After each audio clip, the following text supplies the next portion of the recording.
Amar putusan mengadili menyatakan pemohon tidak memiliki kedudukan hukum. Dalam pokok permohonan menyatakan permohonan pemohon tidak dapat diterima. Demikian diputus dalam rapat permusyawaratan hakim oleh 9 hakim konstitusi.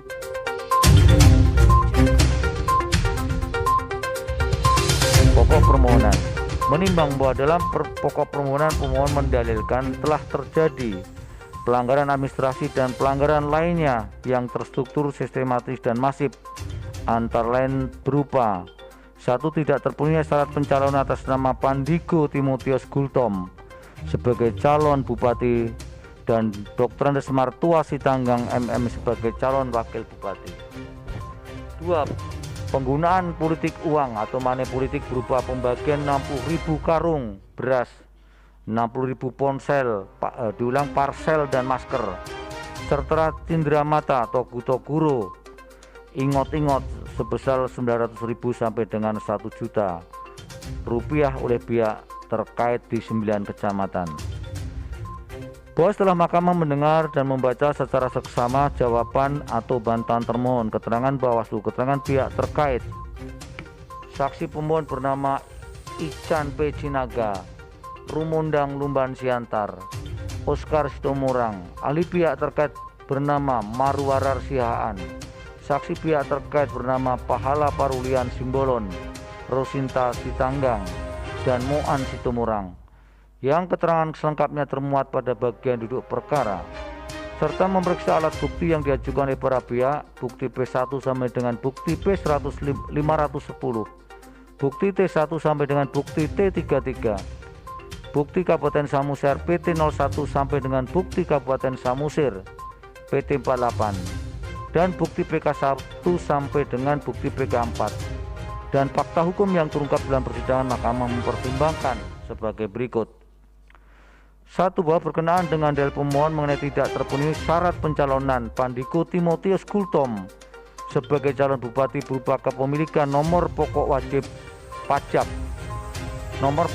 pajak atau NPWP, penyampaian surat pemberitahuan SPT pajak penghasilan wajib pajak untuk masa 5 tahun terakhir, dan surat keterangan tidak mempunyai tunggakan pajak, serta syarat pencalonan Dr. Martua Sitanggang MM sebagai calon wakil bupati Kabupaten Samosir berupa pemalsuan legalisir fotokopi ijazah sekolah menengah atas, telah dilakukan penelitian administrasi oleh termohon berdasarkan keputusan Komisi Pemilihan Umum Republik Indonesia nomor 394 dan seterusnya tahun 2020 bab 3 halaman 55 angka 11. Berdasarkan hasil penelitian administrasi indikator keabsahan atas dokumen calon Bupati Pandiko Timotius Gultom ditemukan bahwa nama yang tercantum dalam NPWP adalah benar nama calon bupati yang baru menjadi wajib pajak setelah tahun 2015, dan berdasarkan informasi dari instansi yang mengeluarkan surat keterangan tanda bukti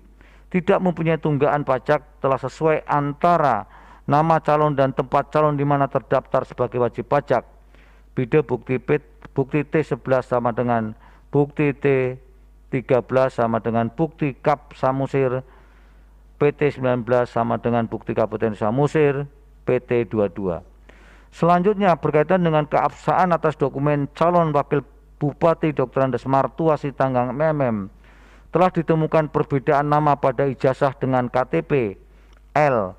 Namun terkait dengan perbedaan nama tersebut, termohon telah melakukan klarifikasi yang hasilnya dituangkan dalam berita acara bersama KPU Kabupaten Samosir dengan SMA Negeri 1 Jambi nomor 124 dan seterusnya tahun 2020, nomor 59 dan seterusnya tahun 2020 tanggal 11 September 2020, bida bukti T17, yang pada pokoknya menyatakan nama yang terdapat dalam ijazah dan KTPL adalah orang yang sama. Berkenaan dengan perbedaan nama tersebut, terdapat laporan atas nama pelapor Tunggul Sitanggang, namun telah ditindaklanjuti oleh Bawaslu Kabupaten Samosir dengan putusan nomor 01/Rek dan seterusnya tahun 2020. Tanggal 13 September 2020 dengan amar menolak permohonan untuk seluruhnya. Bida bukti PK3 sama dengan bukti Kabupaten Samosir PT12. Kemudian mengacu pada hasil klarifikasi, termohon menetapkan Pandiko Timotius Gultom dan Dr. Andes Martuasi Tanggang MM sebagai pasangan calon sebagaimana dituangkan dalam surat keputusan KPU Kabupaten Samosir nomor 145/PL dan seterusnya tahun 2020 tentang penetapan pasangan calon peserta pemilihan Bupati dan Wakil Bupati Samosir tahun 2020. Terhadap keputusan termohon mengenai penetapan pasangan calon Pandiko Timotius Gultom dan Dr. Andes Martuasi Tanggang MM, terdapat keberatan dari pemohon mengenai permohonan penyelesaian sengketa pemilihan kepada Bawaslu Kabupaten Samosir yang telah diputus dengan putusan nomor 01/PS dan seterusnya tahun 2020 bertanggal 14 Oktober 2020 yang amarnya menyatakan menolak permohonan pemohon untuk seluruhnya. Beda bukti T18 sama dengan bukti PK4 sama dengan bukti Kap Samosir PT 08.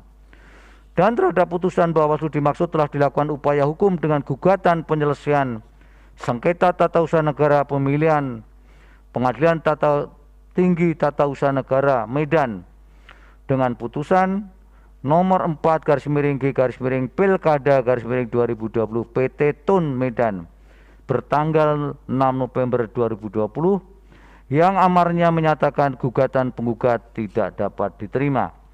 Beda bukti T19 sama dengan bukti Kap Samosir PT 09.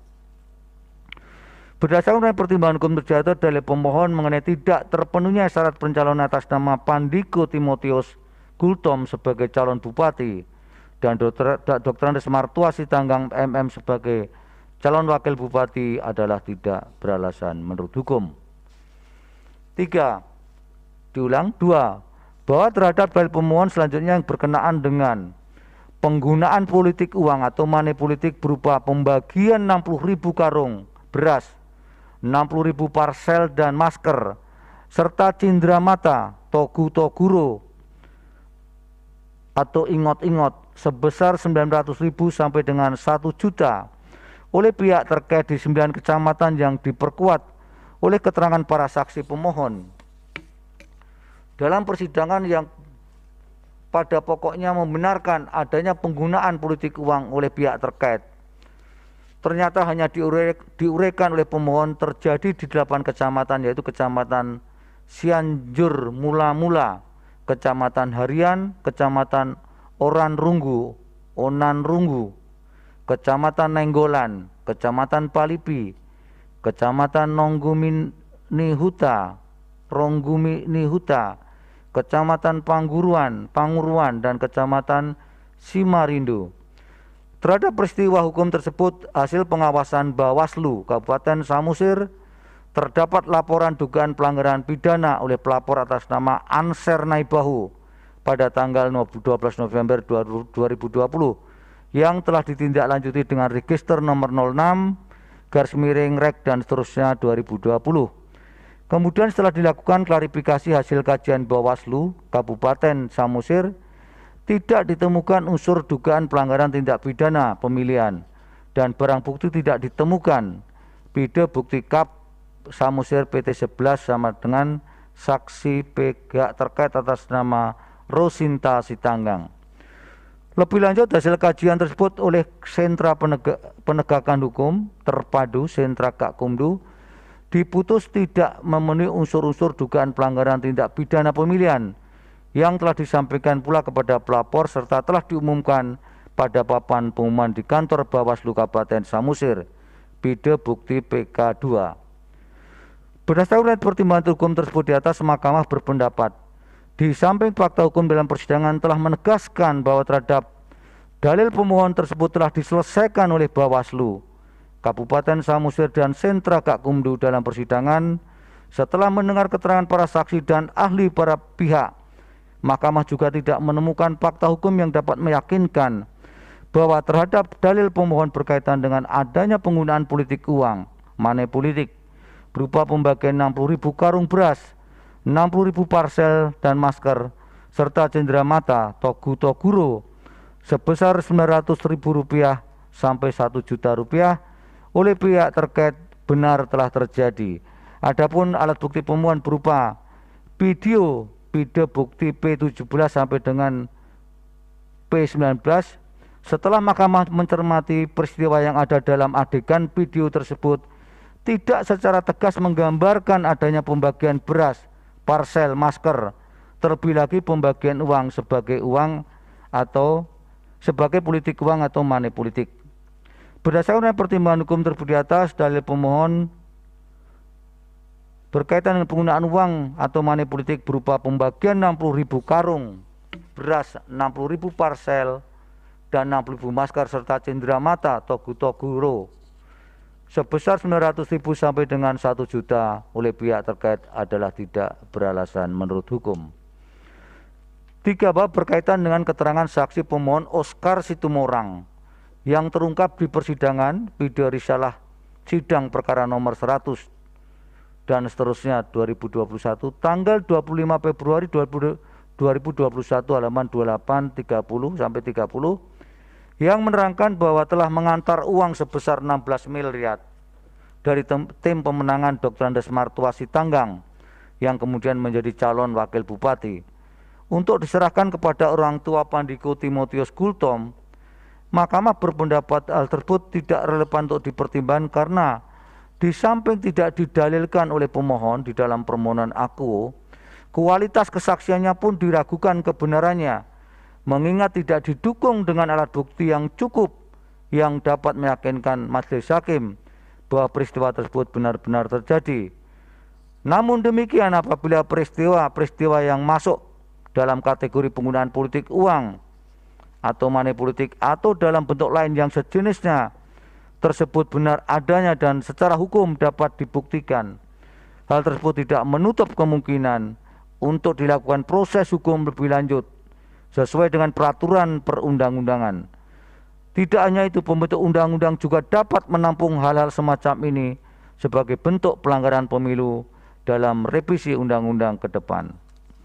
Menimbang bahwa berdasarkan seluruh pertimbangan hukum tersebut di atas, Mahkamah berpendapat di samping fakta hukum dalam persidangan telah menegaskan bahwa terhadap dalil pemohon tersebut telah diselesaikan oleh Bawaslu atau Kabupaten Samosir dan Sentra Gakumdu dalam persidangan setelah mendengar keterangan para saksi dan ahli para pihak. Mahkamah juga tidak menemukan fakta hukum yang dapat meyakinkan bahwa terhadap dalil pemohon berkaitan dengan tidak terpenuhi syarat pencalonan dan penggunaan politik uang atau money politik, bahwa peristiwa yang didalilkan pemohon tersebut benar telah terjadi. Berdasarkan pertimbangan hukum kesehatan menurut Mahkamah, dalil-dalil permohonan pemohon adalah tidak beralasan menurut hukum. Menimbang bahwa berdasarkan seluruh pertimbangan hukum kesehatan di atas, meskipun terhadap perkara akuo Mahkamah telah menunda pemberlakuan ketentuan pasal 158 ayat 2 UU 10 2016 dengan melakukan sidang persidangan lanjutan dengan agenda pembuktian, namun telah ternyata dalil-dalil pokok permohonan pemohon adalah tidak beralasan menurut hukum. Oleh karena itu selanjutnya Mahkamah akan mempertimbangkan kedudukan hukum pemohon.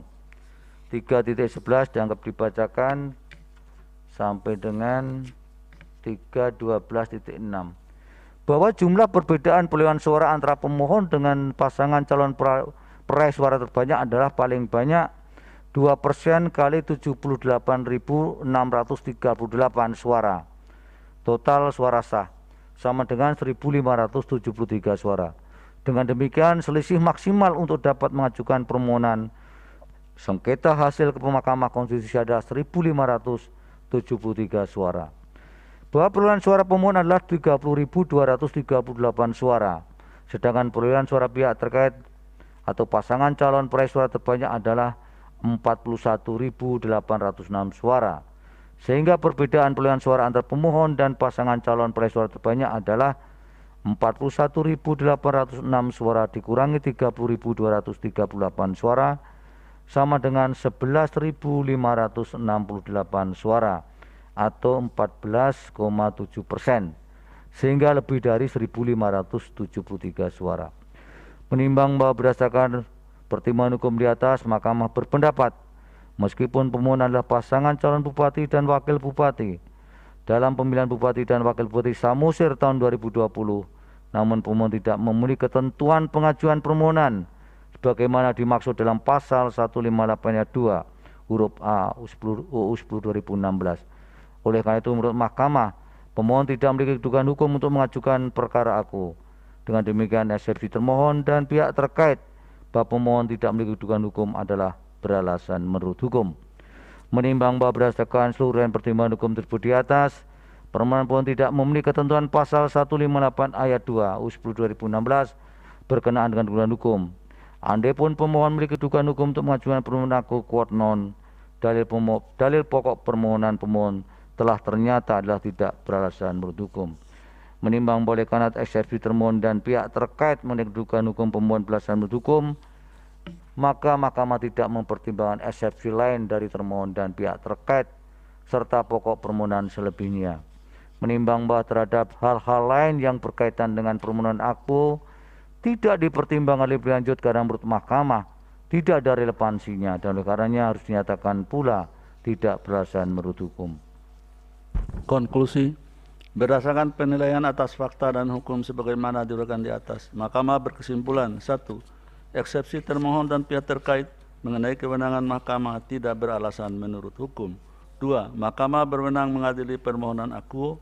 3. Eksepsi termohon dan pihak terkait mengenai tenggang waktu pengajuan permohonan tidak beralasan menurut hukum. 4. Permohonan pemohon diajukan masih dalam tenggang waktu yang tidak menyalahi peraturan perundang-undangan. 5. Eksepsi termohon dan pihak terkait mengenai kedudukan hukum pemohon beralasan menurut hukum. 6. Pemohon tidak memiliki kedudukan hukum untuk mengajukan permohonan akuo. 7.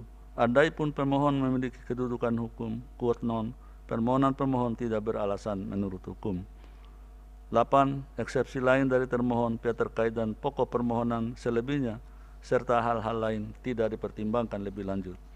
Berdasarkan Undang-Undang Nomor 24 Tahun 2003 tentang Mahkamah Konstitusi dan seterusnya, amar putusan mengadili dalam eksepsi 1. Menyatakan eksepsi termohon dan pihak terkait berkenaan dengan kedudukan hukum pemohon adalah beralasan menurut hukum. 2. Menyatakan pemohon tidak memiliki kedudukan hukum. Dalam pokok permohonan, menyatakan permohonan pemohon tidak dapat diterima. Demikian diputus dalam rapat permusyawaratan hakim oleh 9 hakim konstitusi, yaitu Anwar Usman selaku ketua merangkap anggota, Aswanto, Suhartoyo, Daniel Yusmi P. Foe, Arif Hidayat, Eni Nurbaningsi, Manahan MP Sitompul, Saldi Isra, dan Wahidudin Adams, masing-masing sebagai anggota pada hari Kamis tanggal 5 bulan Maret tahun 2021 yang diucapkan dalam sidang pleno Mahkamah Konstitusi terbuka untuk umum pada hari Kamis tanggal 18 bulan Maret tahun 2021 selesai diucapkan pukul 15.34 WIB oleh 9 hakim konstitusi tersebut di atas.